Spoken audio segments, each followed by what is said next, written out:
Hello दोस्तों, स्वागत है हमारी लक्ष्य कोचिंग क्लासेस में। आज हम बात करते हैं कौन सी टॉपिक? निषेचन। अगली क्लास हमारी क्या थी? पुष्प।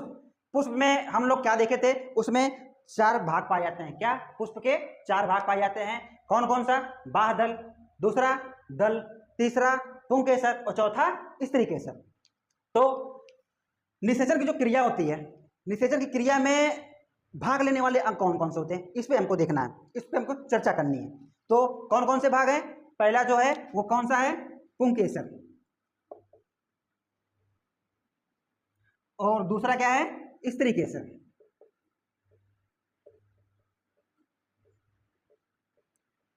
ठीक है, तो पुंकेसर से हमको ये समझ में आ रहा होगा कि पुंकेसर किसका भाग है, और स्त्रीकेसर का भी इससे समझ में आ रहा होगा। नहीं समझ में आ रहा तो स्त्रीकेसर मतलब मादा और पुंकेसर का मतलब नर का भाग। ठीक, तो अब हम अगर बात करें तो निषेचन की, तो इसमें केवल पुरुष के दो कण भाग लेते हैं। कौन कौन से कण हैं? देखिए, पहला क्या है इसमें? परागकण।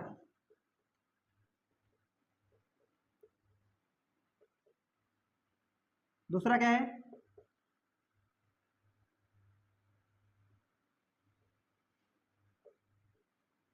इसमें पुंकेसर के दो अंग भाग लेते हैं। कौन कौन सा है? एक परागकोश, दूसरा क्या है? परागकण। ठीक है, ये जो परागकण है कहाँ पाया जाता है? परागकोश के अंदर पाया जाता है। ठीक, लेकिन स्त्रीकेसर का तीन अंग भाग लेते हैं। कौन कौन सा है? देख लेते हैं। पहला क्या है? वर्तिकाग्र।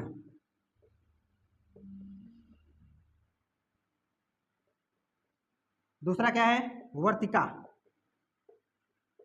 तीसरा क्या है?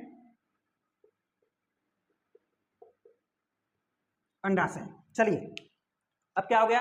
निषेचन की जो क्रिया है, निषेचन की क्रिया में कौन कौन से अंग भाग लेते हैं? तो पुष्प के दो अंग भाग लेते हैं। कौन कौन सा? पुंकेसर और स्त्रीकेसर। पुंकेसर के दो अंग भाग है जो कि इस क्रिया के अंतर्गत भाग लेते हैं, और स्त्रीकेसर के तीन अंग है जो इस क्रिया में भाग लेते हैं। आइए देखते हैं।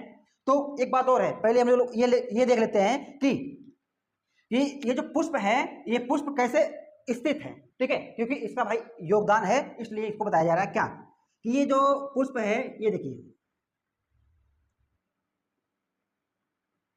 अब देखिए, जैसे क्या है, हम लोग किसी कुर्सी पे या किसी बेंच डेस्क पे बैठ जाते हैं तो वो हमारा क्या होता है? आसन होता है। ठीक है, मुख्यमंत्री है वो अपनी कुर्सी पे बैठ जाता है तो उसका आसन होता है। प्रधानमंत्री जी है वो अपनी कुर्सी पे बैठते हैं तो वो उनका आसन होता है। ठीक उसी प्रकार से यह पुष्प अगर इस अंग पे बैठा है तो ये क्या है? इस पुष्प का पुष्पासन है। ठीक है, इसको क्या बोलते हैं? पुष्पासन।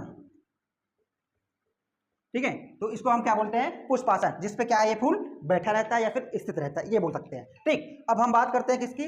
निषेचन की। निषेचन के उपरांत कौन कौन सी क्रिया कैसे होती है? तो देखिए, क्या है? ये किसका भाग है? ये पुंकेसर का नर वाला भाग है। ठीक है, नर वाला। और ये स्त्रीकेसर का कौन सा भाग है? ये मादा का भाग है। ठीक, तो इसमें क्या होता है? परागकोश के अंदर क्या पाया जाता है? परागकण। ठीक है, परागकण जो पाया जाता है, ये परागकण क्या होता है? ये वर्तिका, यही परागकण क्या है? वर्तिकाग्र तक पहुंचना। ठीक है, ये परागकण जो है वर्तिकाग्र तक पहुंचने के बाद वर्तिका के द्वारा होते हुए कहां पे? अंडाशय के पास आना। और आने के बाद, ठीक है, अब ये क्या है? ये क्या परागकण आ रहा है, तो आने के बाद ये क्या बनाता है? नर युग्मक बनाता है। क्या बनाता है? नर युग्मक। और यहाँ पे क्या स्थित है? मादा युग्मक। और नर युग्मक और मादा युग्मक मिलकर क्या बनाएगा? युग्मनज।